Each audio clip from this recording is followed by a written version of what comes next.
All right. Well, I'd like to offer some thank yous first. Thank you to AFA and the University of Minnesota, of course, to Kelly and David for the phenomenal work and what a great experience we've had so far. And thank all of you all for showing up to listen to us. Everyone who's here has a commitment to debate and to keeping debate going, which is what we're about talking about. And I'd like to thank John, Paul, and Avery, my partners in this discussion about broad-based and multi-platform debate programs. Our plan is to tell you our own stories and at least in part to describe our programs to you. As in so much of life these days, we live in silos. We live in debate silos. We don't know what each other is doing, what the other organization styles of debate are like. And so I think it helps just to have the narrative to talk to one another. Like all of you, I love debate. I love the debate activity. I love the debate communities that I've been privileged to live in. I remain a true believer now more than ever in the value and the promise of the debate experience and dialogue and discourse as its companions. With reference to, I guess, James Rowland and Ed, it is the rock in my cabbage. Debate homes have given me a great life, a satisfying and fulfilling professional journey. It's the main reason I'm here in this conference.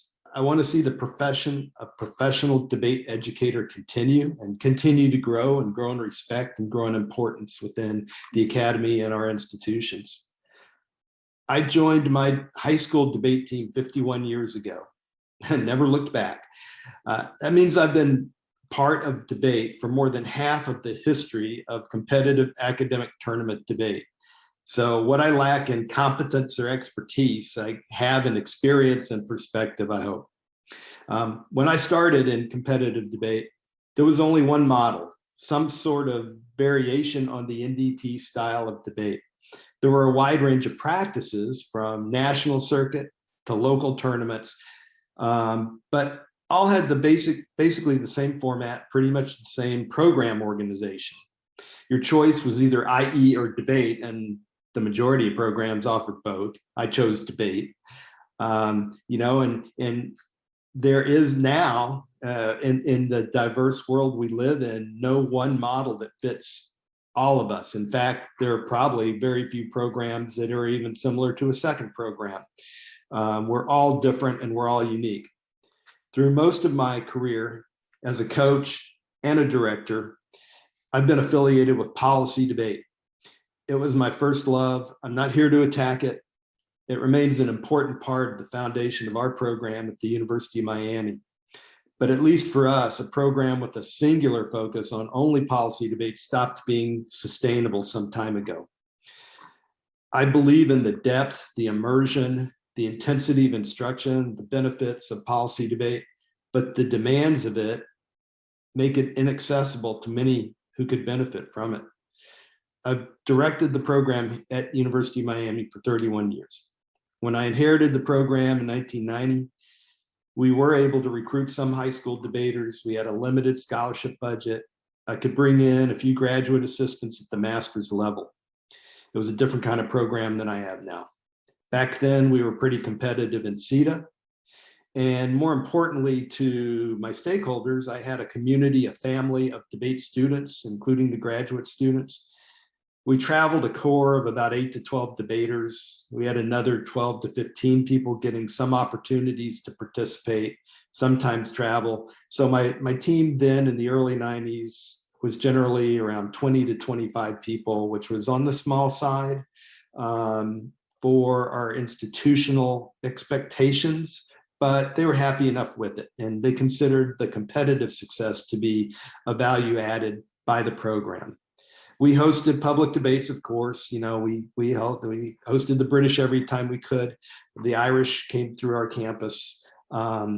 We even coordinated with our student television station and got funding to run a televised debate program for a while called We the Students. Maybe some of you had your students participate with that.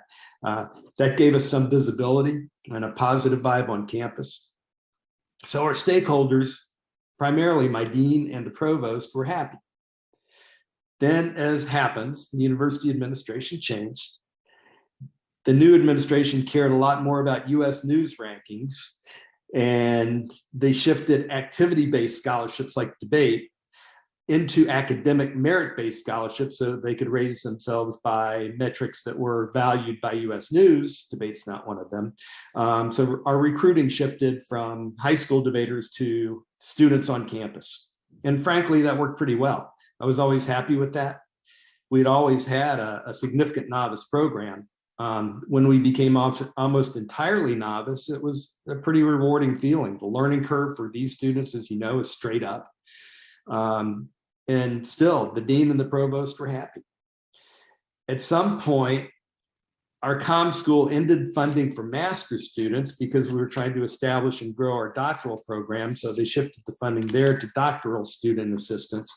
And even when we were able to recruit doctoral assistants, we could not use them the way we had master's students because they had very high levels of expectation for quantitative research, productivity.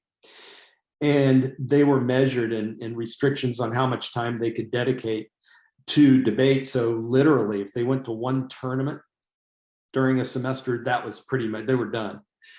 We used them up. So 3 trends about 10 years ago had impeded our policy debate program. The institutional ones I've talked about, but beyond those, number one is debate had changed. Policy debate within ADA, CETA, and NDT was increasingly harder, more challenging, even for novices.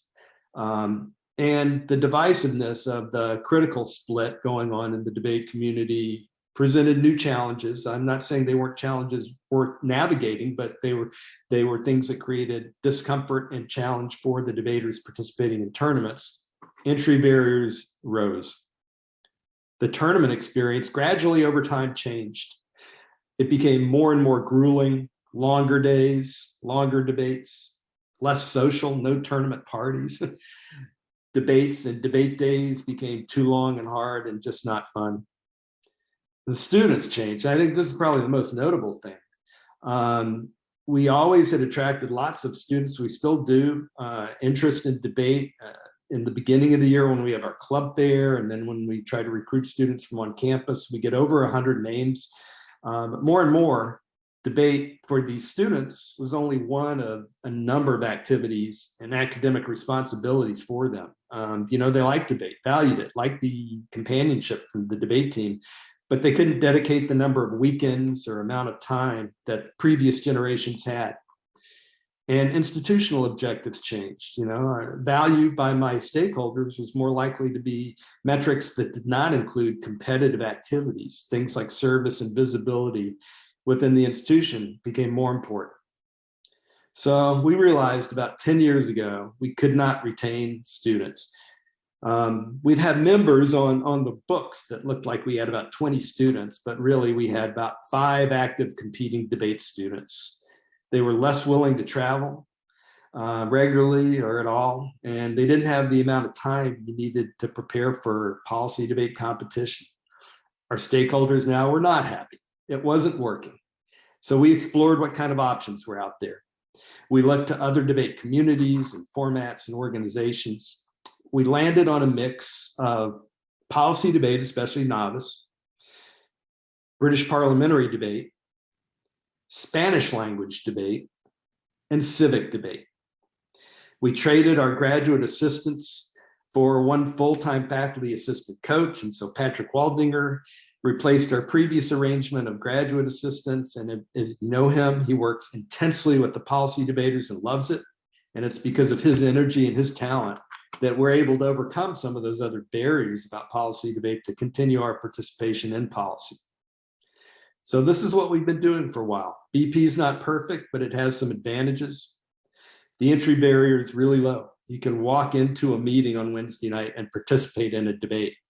And yet the people who are at their best, the best debaters in the world in BP, could compete in any format. They're really good. They achieve a high ceiling of expertise. And the tournaments are more relaxed, more enjoyable. I can also show faculty colleagues and administrators these debates.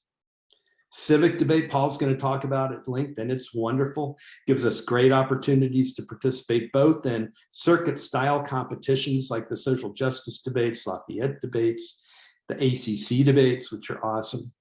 But also the opportunity to branch out into on-campus dialogue and discussion, and even travel to international and national events that may or may not be competitive, but offer opportunities to engage. So we've done these things, and we've gone from 5 active debaters in a policy-focused program to, at least before COVID, a little over a year ago, around 60 active participants. That makes my stakeholders happy, and it makes me happy. I'm proud of this program. Last year, we qualified a team to the NDT. We cleared at USU, which is the British Parliamentary Nationals. We put a team in novice finals at Oxford, and we won the social justice debates. To me, it's one of my most successful years ever, but not because of the competition, but because of the community and the valued experience that the students had through that. And so my point is not that this mix of BP plus civic plus policy is right for your program. In fact, we're going to reevaluate our commitment to BP coming up before the next year. But it is that a multi-platform program increases your profile and has a lot of benefits. A student who participates across multiple platforms, like somebody who does policy and civic debate and parliamentary, gets a really balanced educational experience. And a program that offers more choices attracts more students because there are more different kinds of things they can do within it. So I've been hearing since I started debate 51 years ago that the activity is dying. Certainly numbers are a serious concern for policy debate now. That's part of why we're here. But my guess is that more people are debating and participating in organized debate programs now than ever before. I think that's a good thing. I'm optimistic. So what you're going to see from our working group is an identification of the various opportunities or communities of debate and some different approaches and ways to explore different choices and opportunities for our students. I think all debate is good. None is perfect. We have to choose what works for our program demands and what we feel is right. Thank you.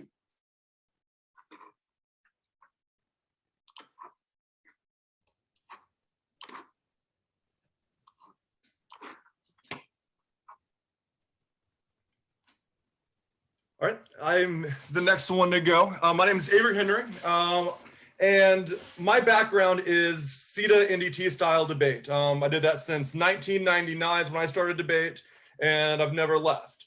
So in terms of my background, I was always very much a policy exceptionalist. I viewed policy debate as the best and only type of debate. I remember everything else was terrible. I, fought against any kind of people that wanted to switch programs. I mourned the loss of programs when they switched.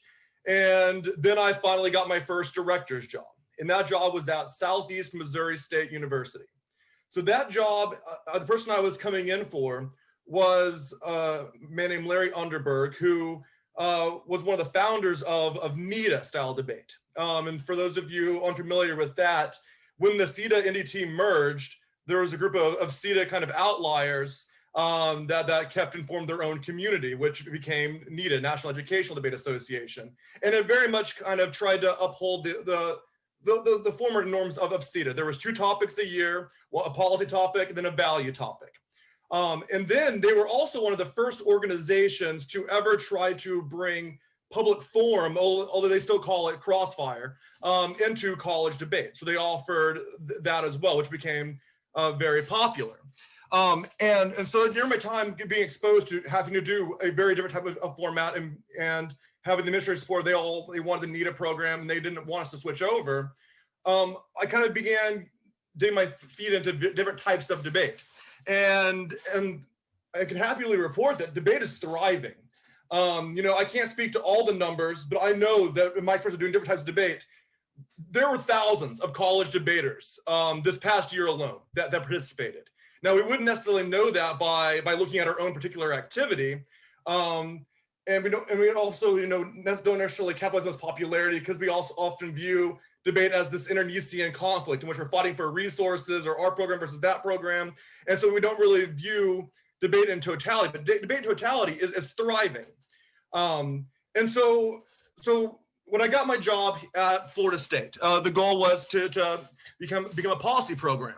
But I was the first faculty director since the early 2000s.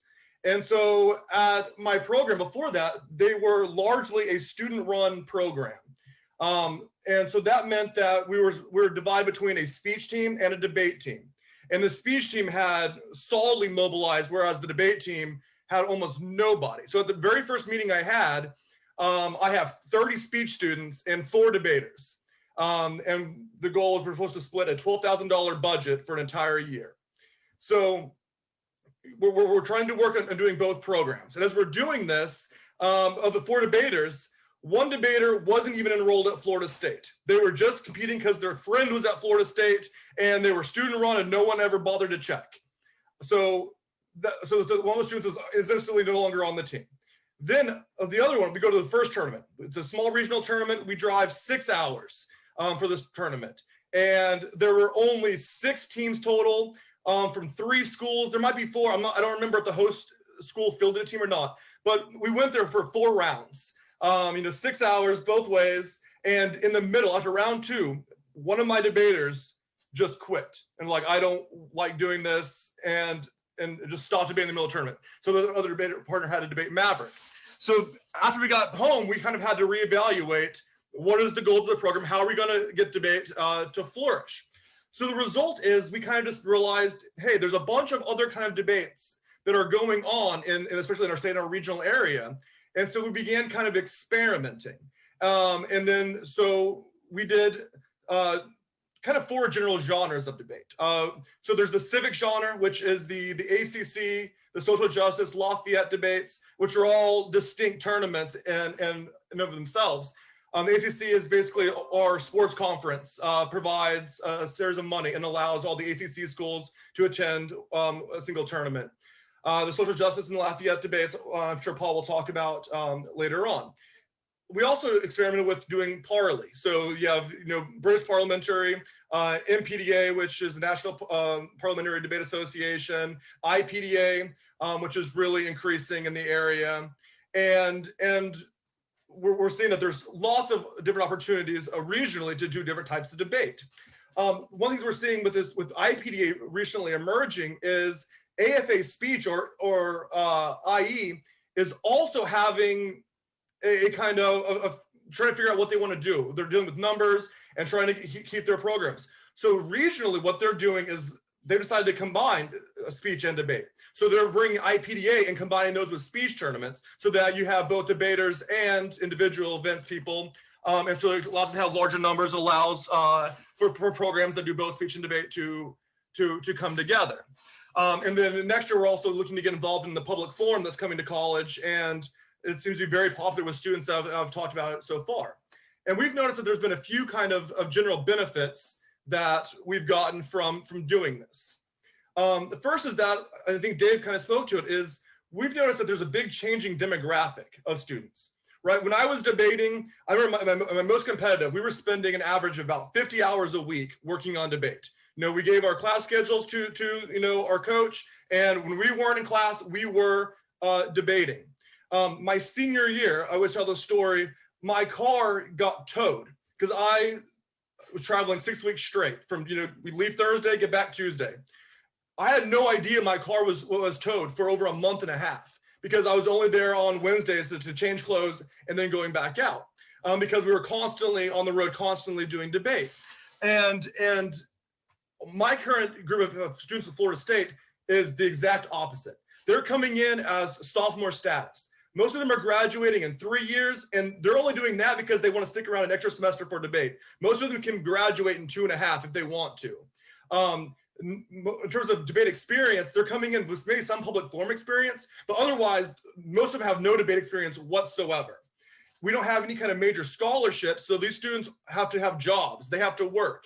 And one of the things I've noticed especially is if they come from debate backgrounds, it's hard to convince them to even prioritize their own debate because they can make so much more money judging and coaching at the high school levels that they'd rather do that than attend a tournament for themselves because they're missing out on $300, $400 that weekend. So we're trying to get students, to deal with that. And then on top of that, they have all kinds of other activities that they're trying to involve with. They want to be involved in fraternities and sororities. They want to attend campus events. I've had numerous students say, oh, I can't go to this debate tournament because I don't want to miss class. And it's like, well, we can give you excuses. They're like, no, I still don't want to miss class. Or I want to go to the football game this weekend, or I want to go to this, social event.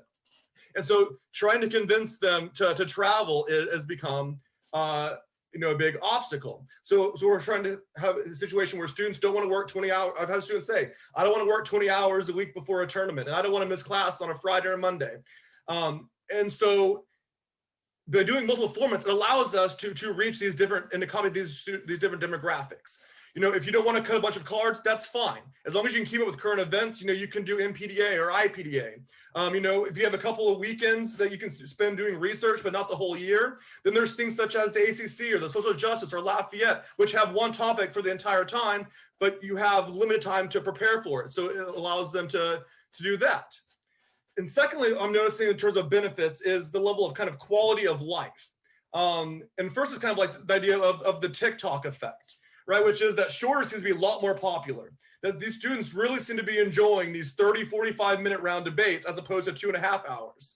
And you see this society-wide. We're seeing, baseball talk about how they need to shorten their game. Mark Cuban has talked about how the NBA is going to have to shorten their sports because the public doesn't want to watch that as much. And students are noticing the difference between a 2.5-hour round and a 30-minute round. And they're seeing a lot of students that are really interested in just being able to do something that's shorter. Another benefit we're seeing is more regional opportunities. In terms of when we're just trying to do a policy circuit, for us, you're looking at, Atlanta, which is 4 hours away, and that's our closest. Then the next is like, 6 hours. It's 10 hours to Kentucky. It's 12 hours to Wake. And that's just those are district tournaments for us. Whereas there are, 8 to 10 tournaments that we can go to that are within 2 to 4 hours of Tallahassee. You have to do different formats. So this allows for us to kind of cut down on the time and expenses of traveling, and we can travel a lot more students if we're going, less places and don't need nearly as many hotel rooms. And then we're also seeing a lot more in terms of civic opportunities. So many tournaments, are having the civic component. So, we attended like the social justice debates. And I know Paul Hayes hosted at George Washington. And one of the cool things about that is they took us on a tour of the kind of different social justice sites in Washington, D.C. And so it's not just spending time debating, but also learning about the topics that you're engaging in. And so that you have unique opportunities that you might not have if you're, debating 8 rounds plus out rounds, and it's all compressed. And so students get a lot more opportunities to do different types of activities that are also really educationally valuable. And then I guess my final point that I want to conclude on is debate doesn't actually have to be zero sum. That all these types of debates are very kind of unique. And I know that I probably disagree with other people on the panel that I would love to see a debate world in which, the season opener might be a policy tournament. The second tournament you do is public forum. The third tournament is, a parliament tournament. And then so that students are doing different types of debate and doing different types of skills. Because I think there's really good benefits, in terms of research and evidence. Policy debate's the best game in town. And there's no question about that. But in terms of public speaking, policy doesn't train us well. When I do these conferences, my wife used to watch and she would cringe because I would speak way too fast, or I would get to reading and it'd be terrible. Whereas there's other forms of debate that focus on the presentation and the public speaking that help us to unlearn the bad habits that policy might drill into us. And so there are lots of forms of debate that promote those rhetorical skills. There are other forms of debate that are much better attuned to adapting to audiences or speaking to those in power, like civic and social justice. We're not debating in front of debate experts. You're debating in front of people that are policymakers or lawyers or judges or prosecutors or actually policymakers that actually have their hands levers of power that you can actually persuade to actually create real change. And so you're learning to speak in front of these audiences in a different way. And then finally, it's kind of things such as writing speeches on your own, which BP doesn't allow for coaching, period, which is great because these students actually learn how to write their own speeches as opposed to just, relying on blogs or just parroting, what their coaches told them before. So all these different types of debate have unique skills that I think are very adaptable for all types of debate. And therefore they all kind of have value. So while I definitely understand people's apprehensions of the outlook on debate, I, for one, think that right now is a very amazing place in time. I think debate is thriving, it is vibrant, and that, you know, there's a lot to be excited about looking forward in the future.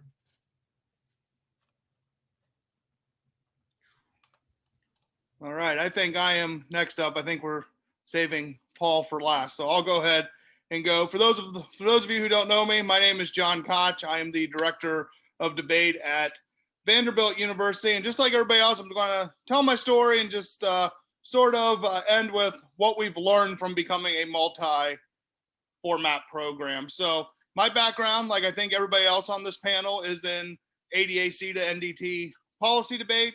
I started in 2000 as a first year at Capital University, and that's pretty much what I did, except for a couple years off here and there to work on political campaigns until 2018 through my time at Capital and Wayne State and the University of Puget Sound, and then when I first came to Vanderbilt. But in 2018, Vanderbilt faced a challenge, and the challenge was we only had 3 students on our ADA, CETA, NDT team, and those were pretty much the same 3 students we had for my 3 years there. So we were having a real retention issue. So we would start the season with over 200 names, right? They would check the box when they decided they were coming to Vanderbilt, that they were interested in debate. And then at the beginning of the year, our first meeting, we'd have 80 to 100 show up, and then that would whittle down to very few. And it got to the point where we weren't retaining anybody at all.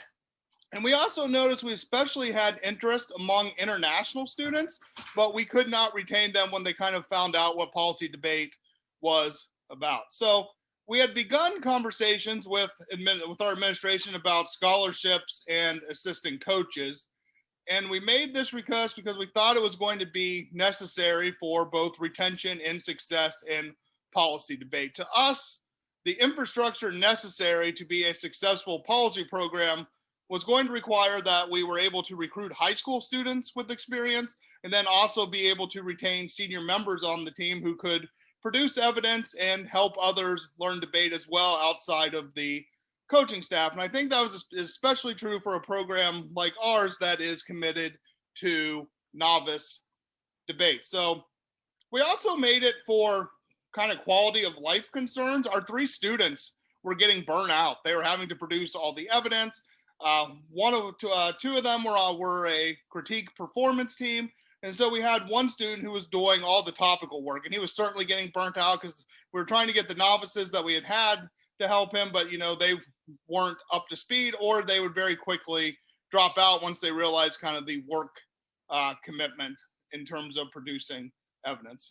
Long story short, our administration basically told us that we would not be getting either, right? That scholarships, as Dave talked about, were for academic purposes only and not activity based.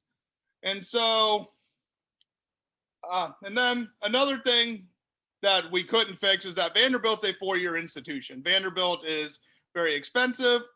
We have something called Opportunity Vanderbilt, which covers a lot of the expenses for 4 years, but it's not going to cover a 5th year. So we weren't going to be a 5th year program to help out with some of that retention as well. So thus we shifted to be a multi-format program in response to these challenges. Now, we had no intention of leaving policy debate. Our intention, much like Miami, was going to be to leave that as an option, and we were going to add BP to the list of choices. But eventually, due to personal reasons with one of the debaters, we no longer had a policy team, and it happened very quickly and very suddenly. We had a 2-year plan. We thought we were going to have at least one policy team for 2 years, and we could try to recruit, and policy would be one of the choices, and hopefully we could revive it and get it going again going forward. But we never quite had that chance because BP debate exploded, right? We went from having 3 students on our team to 18 very quickly. We now have, this year online, we had somewhere between 30 and 40 students kind of hopping in and out, but we had roughly 9 to 10 teams who were fully committed. I believe we took 11 teams to the online Loyola Chicago BP tournament this year, right? So there's a lot of interest in BP debate on Vanderbilt's campus. And then once policy debate kind of fell away, we looked for something else to add to our student experiences. And that's where we joined, Paul and Dave in civic debate, which is an experience we've liked as well. And much like Avery, we're also going to try the online public forum to see if it's possible for us to offer all three of those choices for our students next year. So that is the story of Vanderbilt debate and how we ended up as a multi-format program. Let me talk a little bit about what we have learned. And I think there are 4 things ML and I have learned since becoming a multi-format program. One is, Avery's already touched on this and others as well, debate is not dying. I know as somebody who came up through policy debate, right, we'd always kind of lament that debate's dying, there aren't debate programs, and I come from District 5, right, and I always talk about my first semester of debate at college, right? My first tournament was at King's College in Pennsylvania, right? They don't do policy anymore. My second was Middle Tennessee State. They don't do policy anymore. My third was Ball State. They don't do policy anymore. My fourth was Liberty. They're still around. And then my fifth was John Carroll, right, who doesn't do policy debate anymore, right? And then I think about other tournaments I went to as an undergrad, right? Northern Illinois doesn't exist anymore, or Miami, Ohio doesn't exist anymore as a policy program, right? So I think we've seen all these programs go away from policy debate, and we just kind of have this impression that debate is dying. But the truth of it is, and ML will talk about, ML Sandos will talk about the same thing, is just when you're in the policy world, right, you're in the policy world and you don't really give much thought to the other formats. But when we started to look at other formats, debate is very healthy. It's just not, teams just aren't doing, they're just doing other formats. So like, for instance, BP Nationals, I think the first BP Nationals we went to had between 200 and 250 teams. I think online BP Nationals this year had around 180 teams registered for it.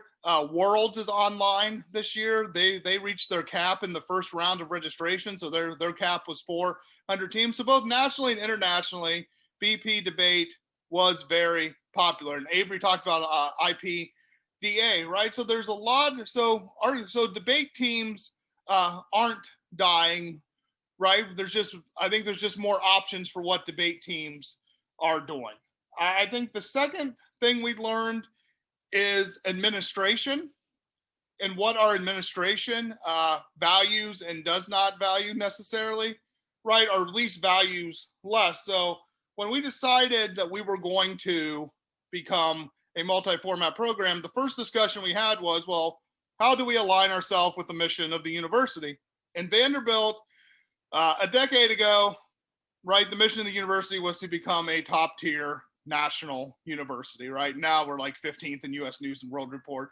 So the next step is to become a more well-known global university, right? So things like BP and civic debate that allows us to travel and compete internationally and compete against international teams is something that aligns with the mission of the university. And I kind of got a feel for that when we went to the Lafayette debates, and I don't know what year that was. It might have been my first year at Vanderbilt, and we had a team that was runner-up, and they were like first and third speakers, and they got the trip to Paris. And when we came back and reported on that, we got a lot of attention from the chancellor's office, from the dean of arts and science office. I believe there was a news story write-up about it as well, right? And that's something, I wasn't there during the time, but that's something Neil and ML said that they didn't even get when Nick and Cameron, right, were pre-bids to the NDT. So that was kind of the first hint we had of how important our university viewed those types of events. And so recently, the College of Arts and Science learned that we had went to Thailand, that we had done well at the civic debate in Colombia, and they wanted to do a news story about debate. And it's probably the first time we had got an arts and science featured piece that ML and Neil had remembered in years, if ever. And then also things like the civic debate, like we've already talked about, you can do a lot of different types of events. And one thing we're working on right now, trying to finalize, is that at Vanderbilt, our chancellor's big project right now is called the Center for American Democracy and Unity, or the Project for American Democracy and Unity, right? They're very interested in voting and how we overcome the partisanship and all that that's happening in our country. And they're very interested in hosting some type of debate event, probably be some type of civic debate event. And they've offered some things. They've offered to pay for it. They've offered to pay for the food and all that. And then they've also offered to find speakers and judges. One name that's been thrown out there is John Meacham, who's author and historian. They've at least offered to give us autographed books as awards from John Meacham. I don't know how much our students will like that as an award, but it's quite likely that we can get John Meacham to be the keynote speaker for that event as well, because it's something that the chancellor and the dean and the university is committed to. So we've really seen kind of the benefits of, in terms of resources, of aligning ourselves with the mission and projects of the university. The next thing then I'll just talk about is the benefit to students and ourselves as a coaching staff. In terms of students, others have already talked about this. They have multiple interests.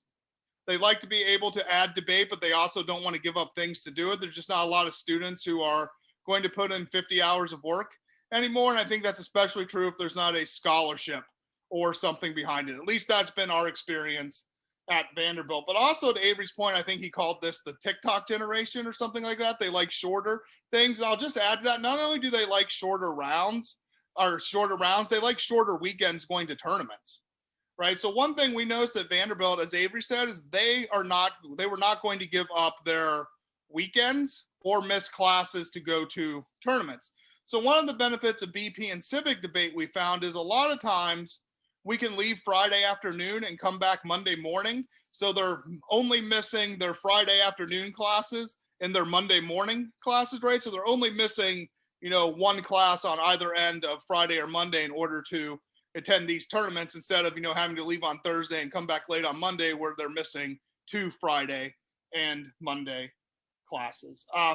And then also just for students and ourselves, I think quality of life has increased. I think we're still teaching argumentation, right? I think there's still some research in terms of evidence and things like that happening in civic debate, not to the extent that policy debate teaches, but still there. But we're also adding things that we wouldn't have, such as these cultural experiences, right? Such as going to Thailand or going to Colombia, or, even going somewhere like Vancouver, British Columbia. And, we had planned to go to France and South Korea.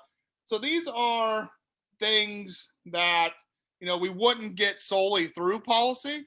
I mean, I think ML and myself wish we were still able to have a policy component to our program like Miami does. That just wasn't in the cards for us. But I think these other debate formats, while they don't have perhaps some of the values that we cherish coming from policy debate backgrounds, they do have different things to offer. And there are students on your campus who would value having those experiences as well. So I think that's all I got. So I'll turn it over to Paul. Thank you.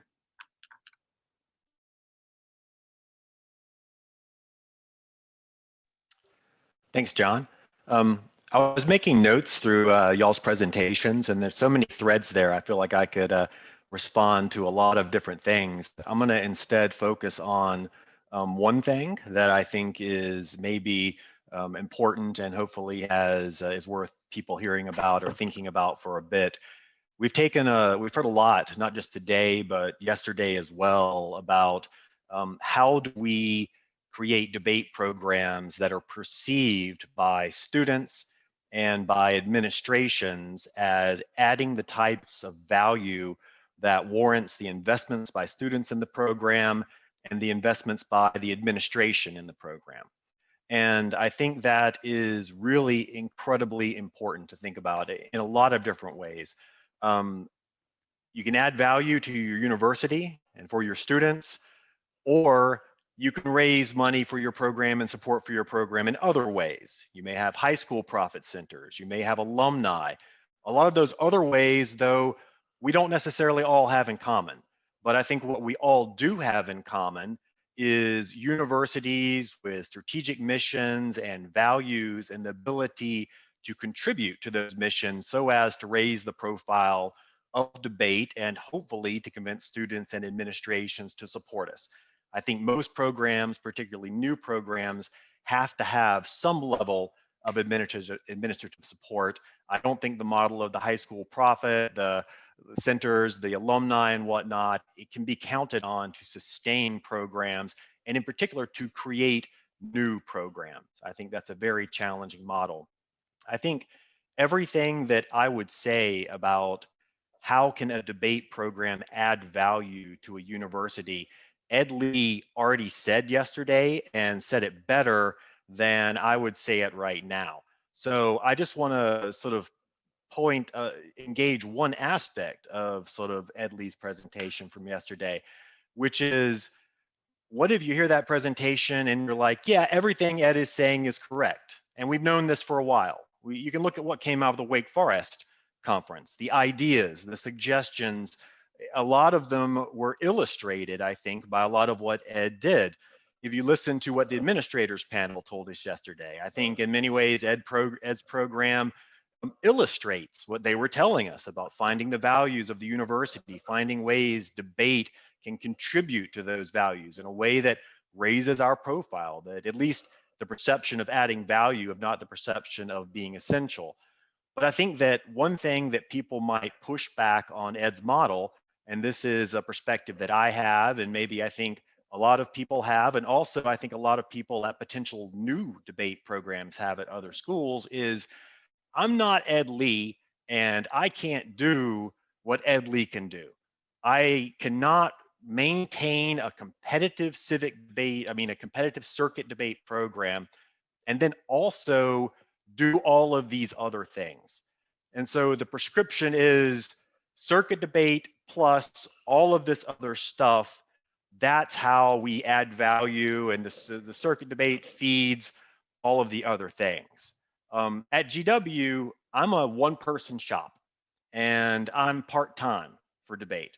And so realistically, there is a limit to how much time I have to invest in debate. And a decision I had to make at GW was, where do I invest that time? And that required looking at the return on investment of the time and resources that I'm investing, just like students are looking at that, just like administrations are looking at that. And so what I have done at GW, and I think the approach that is different and that I would sort of raise in terms of options for people, is we have essentially flipped the script. In other words, we don't have a circuit debate program, and then we try and do public debates or other things to promote and keep that alive. Instead, the priority of our program is debate, dialogue, and deliberation as tools of engagement, service, and meaningful student scholarship. That's our priority. That's where 95, 99% of our time is directed. And then if we achieve those goals, and if that goes well, we might participate in circuit debate. So we might participate in BP tournaments, in particular because they're accessible. When we first made this transition, it was policy. We tried to hang around and do 4 or 5 policy tournaments a year. That wasn't a great balance for us. And I think Avery, David, and John have already talked about the reasons why that was a challenging balance for our program.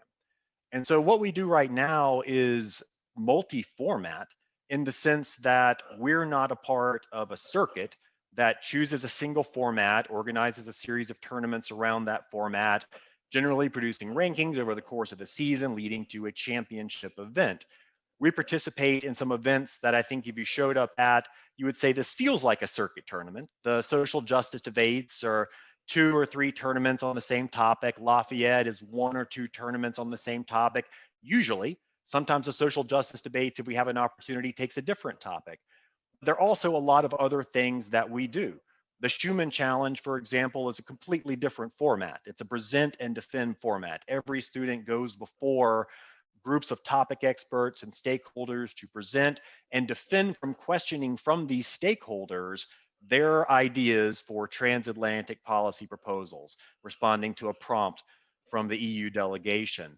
Each of these events is different formats. And so when I say multi-format, I don't necessarily participate in different circuits.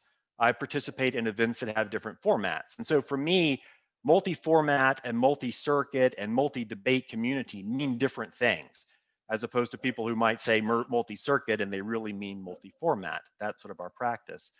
In terms of the takeaways that our society has had as a result of this shift, there are a lot of the takeaways that I think Avery and John and David talked about.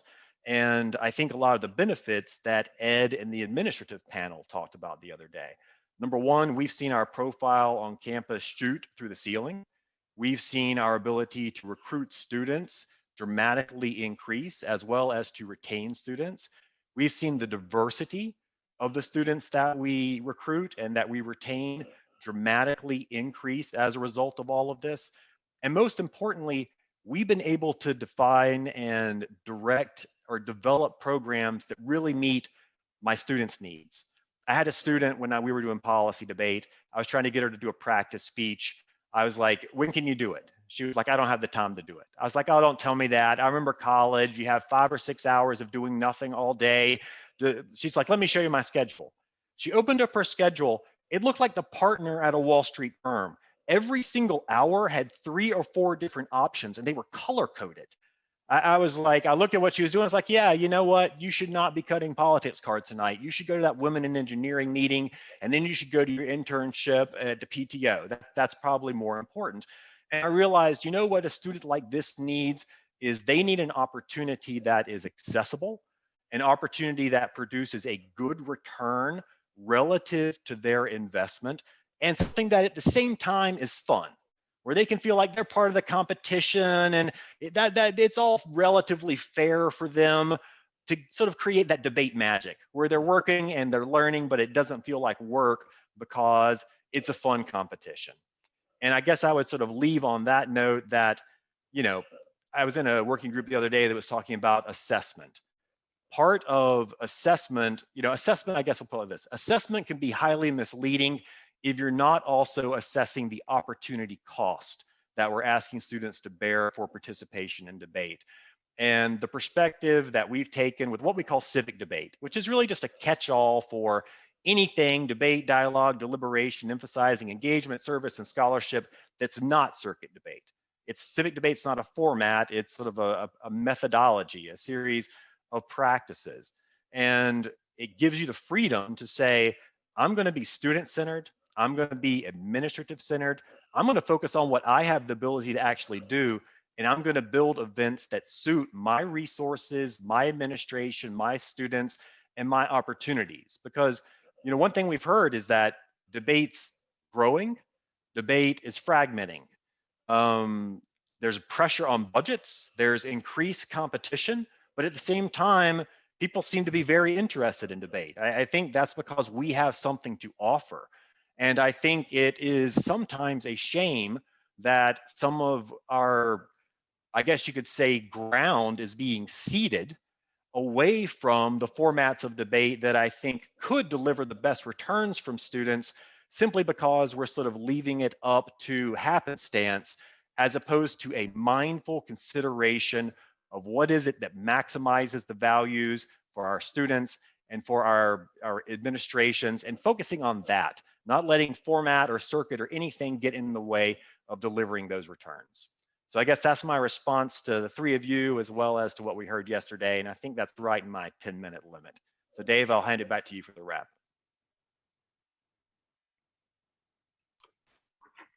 Well, thank you so much, and thank everybody for listening. If you have any questions or comments, please, the chat is open, or just unmute yourself.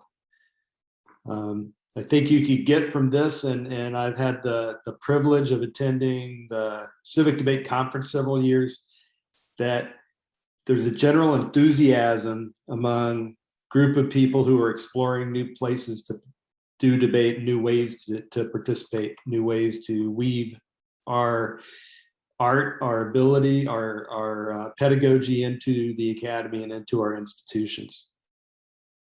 So thank you so much, John, Avery, and Paul, and thank you all for listening.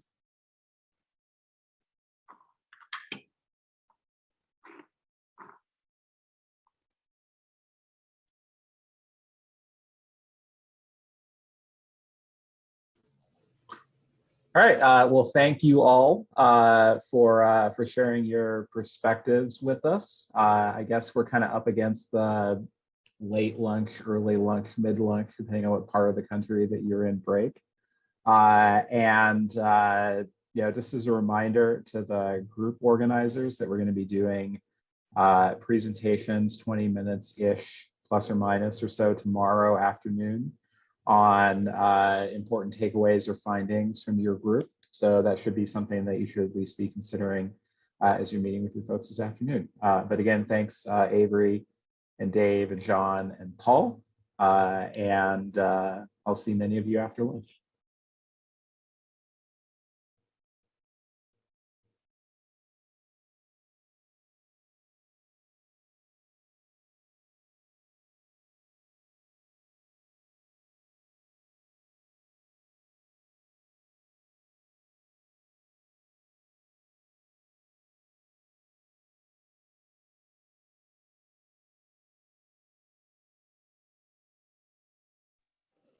Hey, Jake, I'll send you an email.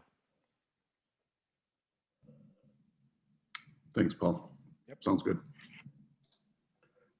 Hey, Paul, I enjoyed the talk. I dropped 2 questions that are on my mind in the chat, and I'm happy to chat with you for a second here to get your kind of take, especially on the first one, or we can chat later in the future because your kind of program philosophy, civic as ethos, is really where I've also steered Western Washington, although we're kind of, swimming in different lanes of the sea of debate.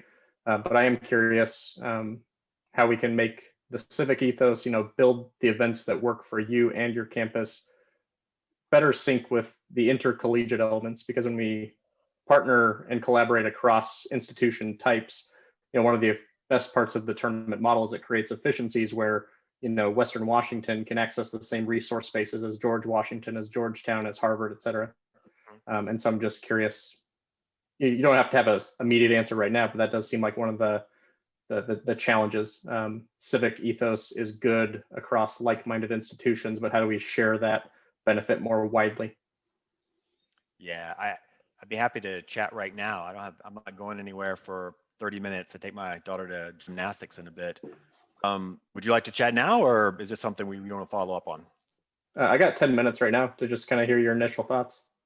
Yeah, I guess. So we organize a summer conference, the Civic Debate Conference. I don't know if I mentioned that to you, to talk about questions like this. So if you're interested in that, definitely get back to me, and we'd love to have you participate. But this is all we do, talk about these questions.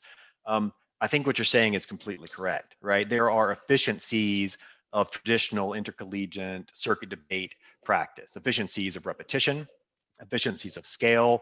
And I think one challenge for a civic focused program is there a way you can tap into those efficiencies or use those strengths at the same time supporting a civic engagement model? And so one thing we've done, for example, is to point out the problem. At the Schumann Challenge, every debate, there are 3 senior thought leaders in the room with you, like senior high-level think tank people. But you only get to go into that room once. You get half an hour with that panel. So they listen to your presentation, they then sort of grill you for 10 minutes, but that's not something that scales up. And I assume that's sort of what your question goes to. Like, how do you, if you're doing that, how do you have a larger program?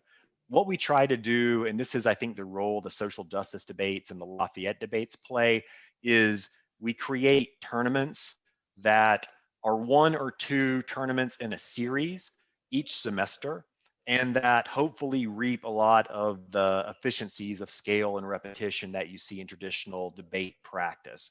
And we try and add the civic engagement element to those events in at least 2 or 3 ways. The first is that oftentimes we will pair it with a civic engagement event in the city we're going to.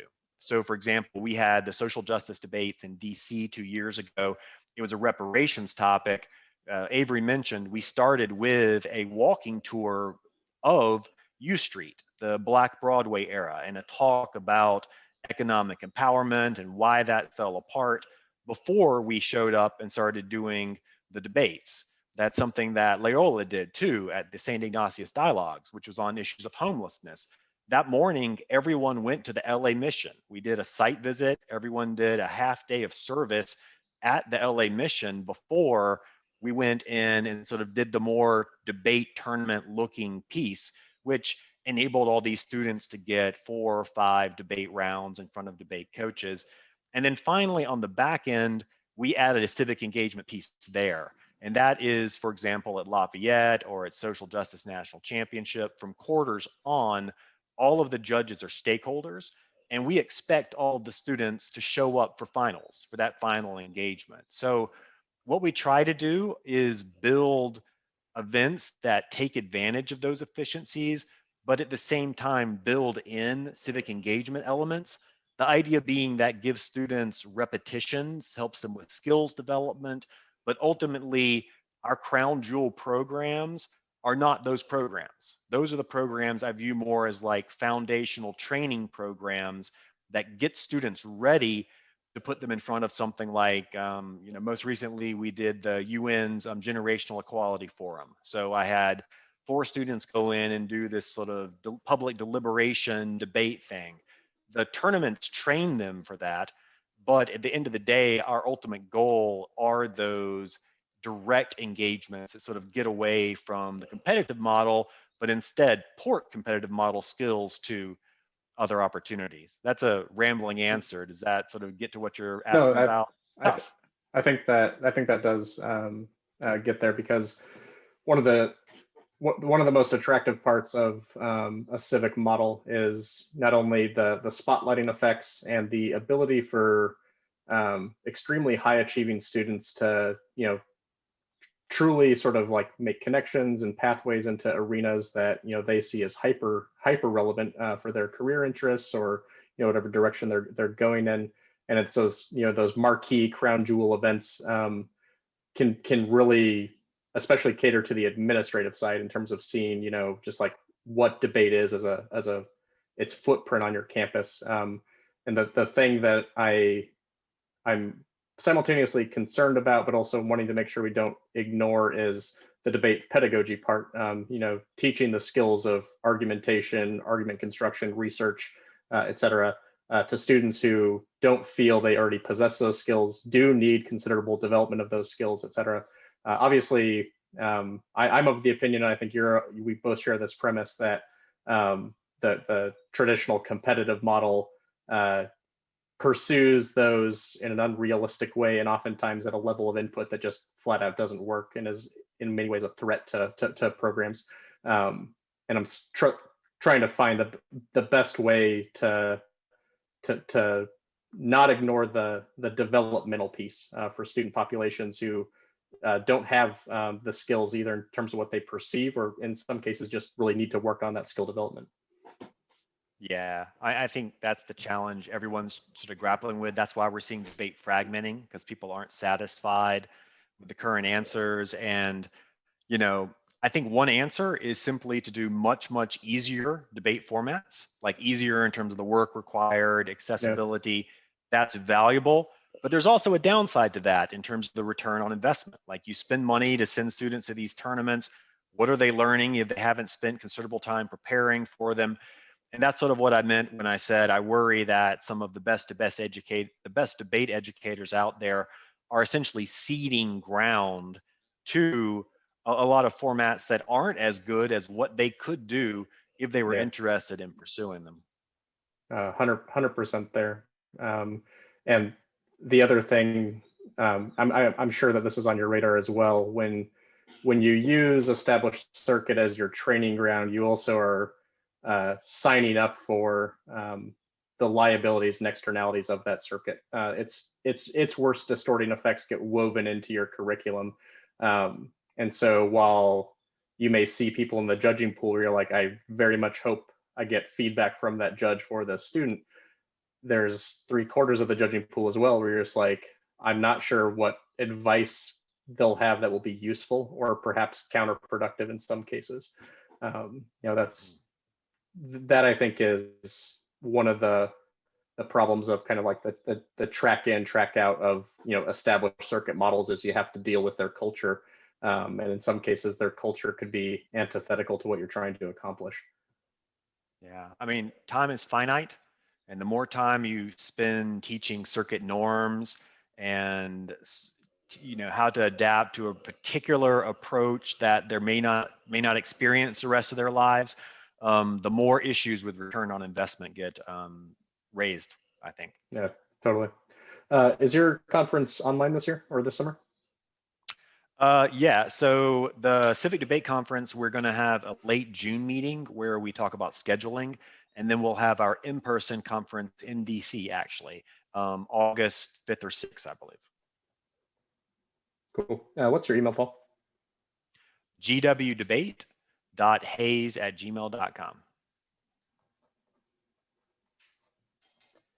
Yeah, I know that you and I have touched base about these topics before, but I'll try to follow up and see if there's a way that we could get some of our Pacific Northwest voices in the room, because we have a lot of people in this corner of the country that are really interested in trying to solve the same puzzle you're solving.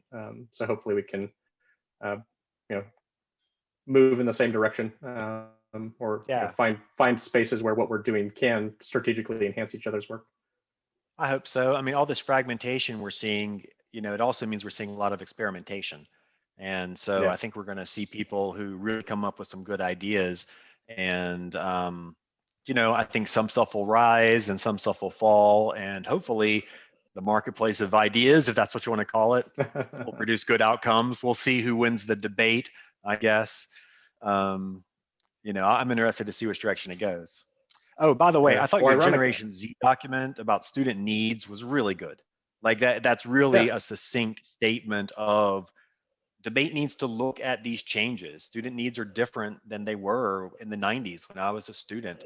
And debate's growing at the same time budgets are collapsing. There's a reason for that. Like we have value to add. We just need to make sure that we package it in a format that these students can swallow. Absolutely. And yeah, I've drank the same Kool-Aid as you, and I also think that approaching these conversations as a debate is foolish, because at the end of the day, it's a cooperative puzzle. We have to win. We're not going to beat people and convince them that our way is right. We got to figure out, the best pathways to be kind of going. That's one thing I like about the civic debate approach of we're all going to agree before the event what we're doing. Yeah. Like it's consensus based. If there's someone who doesn't want to do it, we'll work with them. We've never had that problem where we haven't been able to reach consensus on what we're doing, despite incredibly diverse groups of people. I don't just mean racially diverse in the US, I mean diverse from all over the world.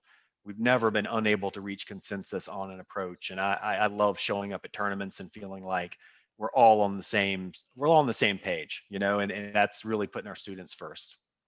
Yeah, 100%. I got to run, Paul. This is great. And I'll be